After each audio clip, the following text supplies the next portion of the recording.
bang nagagalak sa pagpunta rito sa Panambahan? Amen. Laging pinaalala sa atin bigat. Hindi sa sino man ang pagpunta niya dito sa Panambahan, pagpus kay God.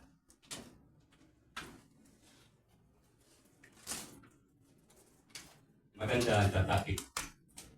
Maganda ang tatapik na bigat sa atin mga oras na ito. Ang itatapik na po ni God sa atin ay dahil nga sa ilingit sa ating kalaman, worship, ministry, paboritong sunggaban, isitan. But salamat dahil sa mensahe ni God, may pagtutuwi. Ito yun, binibigay ng karapatan sa bawat isa. Gaya nung nakaraan sinabi ko, malaya kayong unahin ako kung nakakagawa ako ng pagkakamali sa Panambahan. Ganun man, ang binigay sa atin ni God ay time of refreshment. Spiritual, una, spiritual renewal, repentance, and ending rest in God present. Ito nga yung muna sa atin ang papaliwanag sa Greek word.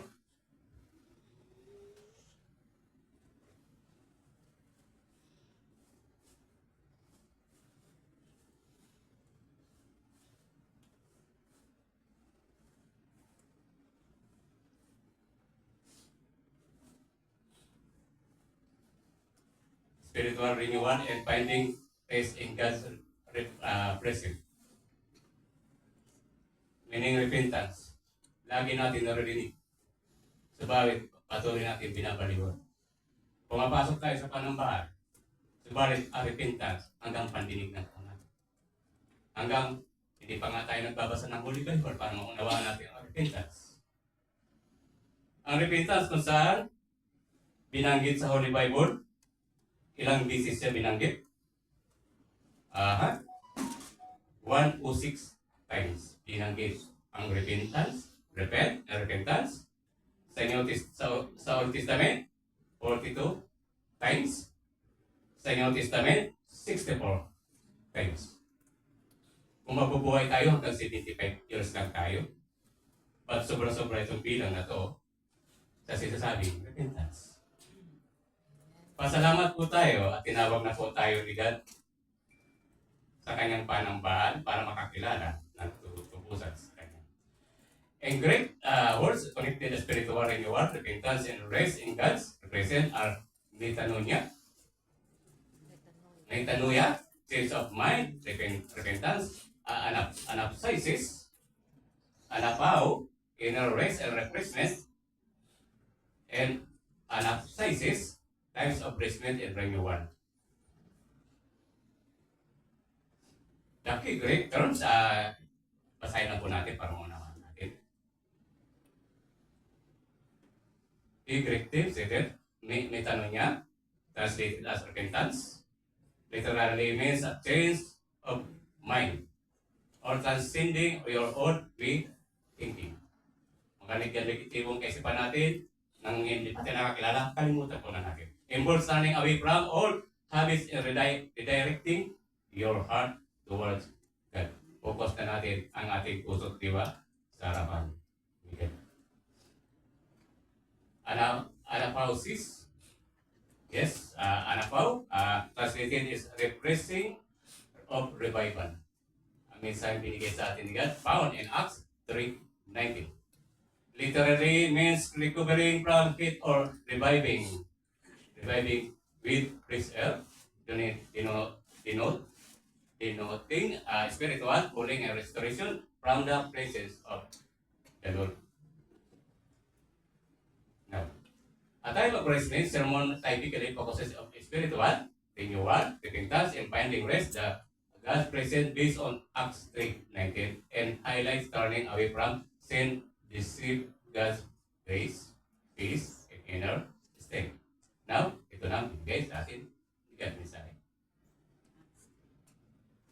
Yes, the Bible verse that called people to repent, turn to God, and receive forgiveness sins. Next verse, repent, then turn God, and the sin, maybe, why nakalagay ang maybe. Gaya nga na pinanaunawa ni God, marami pumapasok sa panambahan niya. Ba't hindi naman si God ang pinupunta sa panambahan? Maalis lang itong maybe, kung totoo, nagpapasakop tayo kay God. Kung totoo, si God ang pinunta. Kaya ng prayer kanina, binibigyan tayo ng karapatan tawagin ang pumapasok sa panambahan na kapatid sa pananampalataya. Binibigyan din tayo ng karapatan na di tawagin yung mga pumapasok sa panambahan na hindi totoong nananampalataya. Kaya babanggitin mamaya ni God, prangkang usap ni God mamaya. Now, the question is, how can this happen to us? Yung meaning, ilagay ko yung mga verse para mapag-unawa po natin. Lagi natin sinasabi, huwag lang po tayong makinig sa preaching. Magbukas po tayo ng Holy Bible. Kasi kung mahina tayo, pananampalataya natin, on the spot nag-trigger ang deception ni Satan, madali tayong matangay. Kasi ang kaalaman tao lang ang pumapasok sa atin. Okay, meaning, change your mind and your way. Please, humble, yes. Kronika 7:14, ang pagpapakumbaba, panalangin at pagtalikod sa masasamang paraan ay nagdudulot ng kagalingan at kapatawaran mula sa Diyos. Una, personal relationship kay God. Ang kaligtasan na naibahagi na sa atin ni God, hindi makikita, hindi makuha sa sinumang nasa panampa. Pagkot, dapat nakatuloy lagi tayo kay God. Then turn to go back and God follow His path. Yan. Pumaring kayo sa akin at kayo'y maligtas lahat ng dulo ng lupa sapagkat ako ay Diyos at wala ng iba. Lagi sasabi, ang pinupunta natin sa panambahan, kaligtasan. Ang pinupunta natin sa kagalingan ng spiritual man natin, hindi katawan ng lupa natin.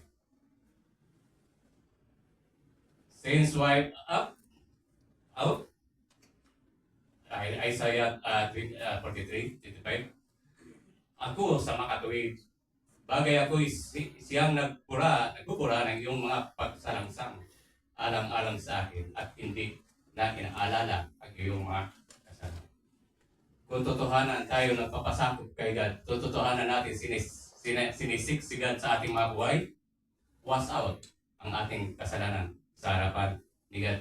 Unawain po natin ang pagkakapagod ni God, ni Lord Jesus sa cross ng Calvary. Kung patuloy natin pinapaklas yung kasalanan na ipako na ni Lord Jesus kay, patuloy tayong sinasaktan si Lord Jesus Christ. Kaya once nagkaroon nangyari, lalayuan tayo ni God, aalisin ni God ang Holy Spirit sa atin, at ang magiging gift natin, pangalawang kamatayan.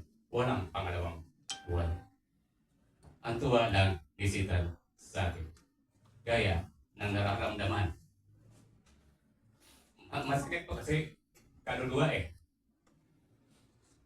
Hindi na yung katawang lupa, kaluluwa na lang ang sinisik talaga rito sa panambahan. Dahil sa ego, na kung saan itong gustong-gusto ni Satan, mag-trigger ang ego sa atin.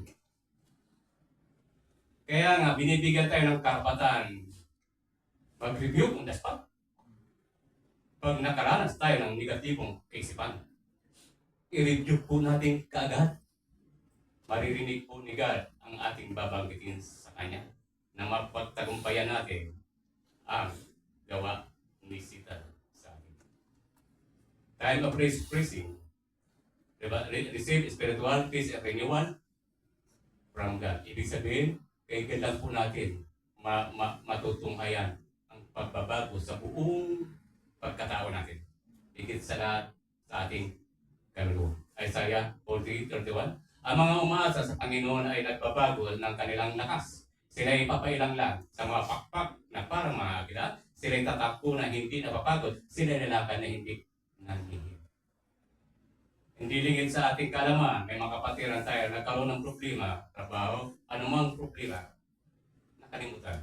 Sige, tandaan po natin yung pakipag-usap ko kay God. Nung Sabado, yung Sabbath day, literal, Sabbath day, dinagdagan ni God ang Sabbath day ko, naging Sabado. Ang una kong kinausap, si God. Kahit kailan hindi ako nagpaalam sa kasamahan ko, sa bisor ko. On the spot, Holy Spirit na work, kinausap ko si God. Simple lang kausap ko eh. Lord, hayaan niyong magamit ko ang araw ng Sabado sa paggawa namin ng panambahan ninyo. Hayaan niyong hindi ko ito magamit sa work ko at hayaan niyong maunawaan ako na mga kasamahan ko maging supervisor. Kung pagkakabalikan natin ang prayer kagabi, so, umasa tayo sa Holy Spirit. Huwag natin baliwalayin ang Holy Spirit. On the spot, mapapakinggan ni God ang hinihingi natin sa Kanya. Kaya tuloy, yung isang Sabat di ko as an natitiran na tao, naging dalawa na. Nasa akin na lang po kung papasok ko ng Sabado, hindi kasi wala na tayong ginagawa rin. Meaning and be. Meaning and activism. Again, future restoration, pagpapanumbalik sa hinaharap. Ang pinakahuli at kumpletong panahon sa pagre-express ay tumutukoy sa pisikal na pagbabalik ni Jesus upang mamahala sa katuwiran at ibalik ang mundo. Tanong, sino yung mundo? Sinasabi rito ni God. Tayo po yung sangkatauhan at hindi yung pisikal na mundo. Now, hindi tayo mababalikan ni God kung hindi tayo totohanan nagpapasakop kay God.